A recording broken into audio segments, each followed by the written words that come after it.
ಉಡುಪಿಯ ಮೊದಲ ಕಂಬಳದಲ್ಲೇ ಒಂದು ರಾಜಕೀಯ ಕೆಸರಾಟ ಆಗಿರುವಂಥದ್ದು. ಇಂದು ಬಡಗುಬೆಟ್ಟು 80 ಬಡಗುಬೆಟ್ಟಿನಲ್ಲಿ ಏನು ಕಂಬಳ ಕರೆಯ ಒಂದು ಶಂಕುಸ್ಥಾಪನೆ ಮಾಡಬೇಕಿತ್ತು, ಆ ವಿಚಾರವಾಗಿ ಸದ್ಯ ರಾಜಕೀಯ ಕೆಸರಾಚಾಟ ತಾರಕಕ್ಕೇರಿದೆ ಅಂತ ಹೇಳ್ಬೋದು. ಯಾಕಂತ ಹೇಳಿದ್ರೆ ಪೂರ್ವ ನಿಯೋಜಿತ ದಿನದಂದು ಕಂಬಳದ ಏನು ಶಂಕುಸ್ಥಾಪನೆ ಮಾಡಬೇಕು ಅಂತ ಹೇಳಿ ಶಾಸಕ ಗುರ್ಮೆ ಸುರೇಶ್ ಶೆಟ್ಟಿ ಅವರ ನೇತೃತ್ವದಲ್ಲಿ ಒಂದು ಕಾರ್ಯಕ್ರಮವನ್ನು ಆಯೋಜನೆ ಮಾಡಲಾಗಿತ್ತು. ಕಾಂಗ್ರೆಸ್ ನಿನ್ನೆ ರಾತ್ರಿ ಒಂದು ಹೊಸ ಯೋಜನೆಯನ್ನ ಮಾಡಿದೆ ಅಂತ ಆರೋಪ ಕೇಳಿ ಬರ್ತಾರೆ. ಅಂತ ಹೇಳಿದ್ರೆ ಮುಂದಿನ ತಿಂಗಳು 4ನೇ ತಾರೀಕು ಉಸ್ತುವಾರಿ ಸಚಿವೆ ಯಾರಿದ್ದಾರೆ ಲಕ್ಷ್ಮೀ ಹೆಬ್ಬಾಳ್ಕರ್ ಅವರ ನೇತೃತ್ವದಲ್ಲಿ ಈ ಕಾರ್ಯಕ್ಕೆ ಶಂಕುಸ್ಥಾಪನೆ ಮಾಡಬೇಕು ಅನ್ನುವಂಥ ಬೇಡಿಕೆ ಅವರದಾಗಿದೆ. ಅಚಾನಕ್ ಆಗಿ ಹೊಸ ಪ್ರೋಗ್ರಾಮ್ ಮಾಡಿ ಆ ಮೂಲಕ ಒಂದು ಪೋಸ್ಟರ್ ಹಾಕಿರುವಂಥದ್ದು ವಿವಾದಕ್ಕೆ ಕಾರಣ ಆಗಿದೆ. ಸದ್ಯ ನಾವೀಗ 80 ಬಡಗುಬೆಟ್ಟು ಈ ಪ್ರದೇಶದಲ್ಲಿ ಇದ್ದೇವೆ. ನೋಡ್ಬೋದು, ಸುಮಾರು 6.20 ಎಕರೆ ಜಾಗದಲ್ಲಿ ಈ ಒಂದು ಯುವಜನ ಸಬಲೀಕರಣ ಇಲಾಖೆಯ ವ್ಯಾಪ್ತಿಗೆ ಸೇರ್ಪಟ್ಟಂತ ಜಾಗ ಇದಾಗಿದೆ. ಇಲ್ಲಿ ಉಡುಪಿಯ ಜೋಡುಕರೆ ಅಂತ ಹೇಳಿದ್ರೆ ಕೋಟಿ ಚೆನ್ನಯ್ಯ ಜೋಡುಕರೆ ಕಂಬಳ ಸಮಿತಿಯವರ ಈ ಕಾರ್ಯಕ್ರಮವನ್ನು ಆಯೋಜನೆ ಮಾಡಿರುವಂಥದ್ದು.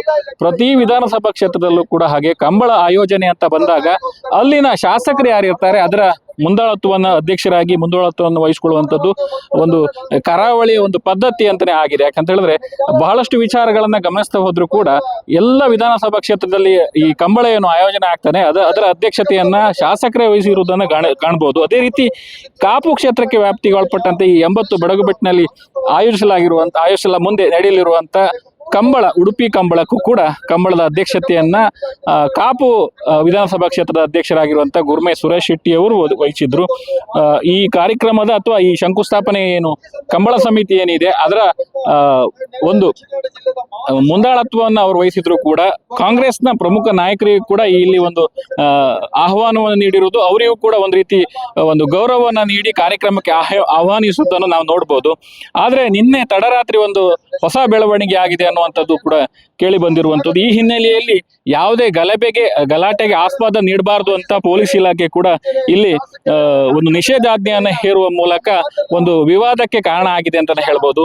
ಕಾಂಗ್ರೆಸ್ನ ಮುಖಂಡರು ಹೇಳುವಂಥದ್ದು ಏನು ಮುಂದಿನ ತಿಂಗಳು ಮಾರ್ಚ್ 4ರಂದು ಇಲ್ಲಿ ಶಂಕುಸ್ಥಾಪನೆಯನ್ನ ಉಸ್ತುವಾರಿ ಸಚಿವರ ಕೈಯಿಂದನೇ ಮಾಡಬೇಕು ಅನ್ನುವಂತ ಒಂದು ಹೊಸ ಬೇಡಿಕೆ ಮತ್ತು ಹೊಸ ಬ್ಯಾನರ್ ಅನ್ನು ಹಾಕುವ ಮೂಲಕ ಈ ವಿವಾದಕ್ಕೆ ನಾಂದಿಯನ್ನು ಹಾಡಲಾಯಿತು ಅಂತಾನೆ ಹೇಳ್ಬೋದು. ಸದ್ಯ ಬಿಜೆಪಿಯ ಮುಖಂಡರಾಗಿರುವಂತಹ ಶಾಸಕರಾಗಿರುವಂತ ಮತ್ತು ಕಂಬಳ ಸಮಿತಿಯ ಅಧ್ಯಕ್ಷರಾಗಿರುವಂತ ಗುರ್ಮೆ ಸುರೇಶ್ ಶೆಟ್ಟಿ ಅವರು ಶಂಕುಸ್ಥಾಪನೆಯನ್ನ ಏನು ಪೂರ್ವ ನಿಯೋಜಿತ ದಿನದಂದು ಪೂರ್ವ ನಿಯೋಜಿತ ಮುಹೂರ್ತ ಏನಿದೆ ಅದರಲ್ಲೇ ಒಂದು ಶಂಕುಸ್ಥಾಪನೆಯನ್ನು ಮಾಡಿರುವುದು ಸದ್ಯ ಹೊಸ ವಿವಾದಕ್ಕೂ ಕಾರಣವಾಗಿದೆ. ಇಲ್ಲಿ ಬಂದಿರುವಂತ ಕಂಬಳ ಅಭಿಮಾನಿಗಳ ಪ್ರಕಾರ ಇಷ್ಟೇ, ಕಂಬಳ ಅನ್ನುವಂಥದ್ದು ರಾಜಕೀಯ ಮುಕ್ತವಾಗಿರ್ಲಿ.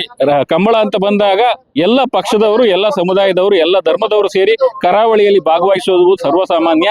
ಅದೇ ರೀತಿ ಮುಂದುವರಿಬೇಕು. ಇಲ್ಲಿ ರಾಜಕೀಯ ಬೇಡ ಅನ್ನುವ ಮಾತುಗಳು ಕೂಡ ಒಂದ್ ಕಡೆಯಿಂದ ಕೇಳಿ ಬರ್ತಿರೋದು. ಒಟ್ಟಾರೆಯಾಗಿ ಈ ಒಂದು ಹೊಸ ಕಂಬಳದ ಒಂದು ಶಂಕುಸ್ಥಾಪನೆ ವಿಚಾರ ಅನ್ನುವಂಥದ್ದು ಸದ್ಯ ಕರಾವಳಿಯಲ್ಲಿ ಕಂಬಳ ವಿಚಾರದಲ್ಲಿ ಹೊಸ ರಾಜಕೀಯಕ್ಕೆ ಕಾರಣ ಆಗಿದೆ ಅಂತಾನೆ ಹೇಳ್ಬೋದು. ಉಡುಪಿಯಿಂದ ಅಶ್ವಥ್ ಆಚಾರ್ಯ, ನ್ಯೂಸ್ ನೆಕ್ಸ್ಟ್. ಉತ್ತಮ ಸಂಸ್ಕಾರಯುತ ಶಿಕ್ಷಣದೊಂದಿಗೆ VSS English medium CBSE school Udupi Muddur. ನರ್ಸರಿಯಿಂದ 10ನೇ ತರಗತಿವರೆಗೆ ಶಿಕ್ಷಣದ ಜೊತೆಗೆ 5ರಿಂದ 10ನೇ ತರಗತಿವರೆಗಿನ ವಿದ್ಯಾರ್ಥಿನಿಯರಿಗೆ ಉತ್ತಮ ಹಾಸ್ಟೆಲ್ ಸೌಲಭ್ಯವೂ ಇದೆ. ನಿಮ್ಮ ಮಕ್ಕಳ ಪ್ರವೇಶಾತಿಗಾಗಿ ಈ ಸಂಖ್ಯೆಗೆ ಕರೆ ಮಾಡಿ.